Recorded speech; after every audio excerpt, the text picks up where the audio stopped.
diyaariyo dagaal cajiib may hogleydii dhiibe may la fadee gaal jecel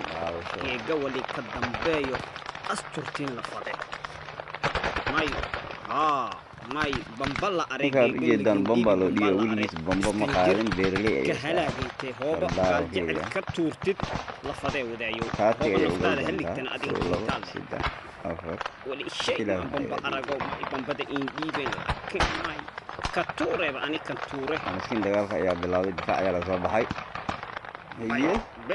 bilaabad marka bamka inuu rido ayuu isku dayaa daawaya gacanta ayay ugal doontaa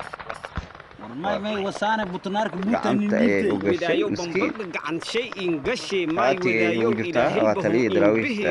beesha caleemo may kasay waa taliyii daraawiishta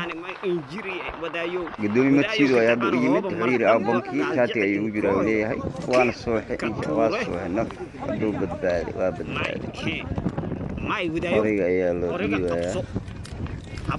hadda ayuu dagaalka galaya dagaalka ayaa bilaabanaya wali ka dambeeyo hal bil tabanbar daraawiishta ani madsiido beesha caleemo waxaa hogaaminaya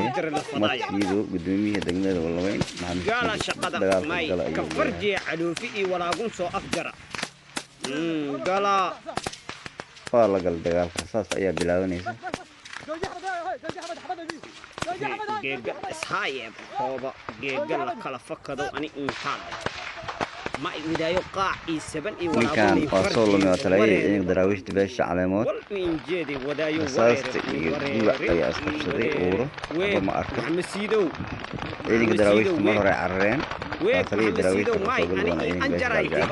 ingiliyayti wadaayo walaagus mukasa waniga qoriga iyo tuurdana may daraawiishta koy may hadda ayuu soo galay ciidanka beesha gaarjaar may wala injeede suba hadda ayuu soo galay uu yaaban yahay waa maxay sida ciidanka libiskan wata hadda ayuu fahmay qoriga ayuu tuuri doonaa ciidanka daraawiishta beesha caleemood qoriga ayuu tuuri ciidanka beesha waa fakaday xabada ay dhiigi dagaalkiina sidooda ay ku soo afjay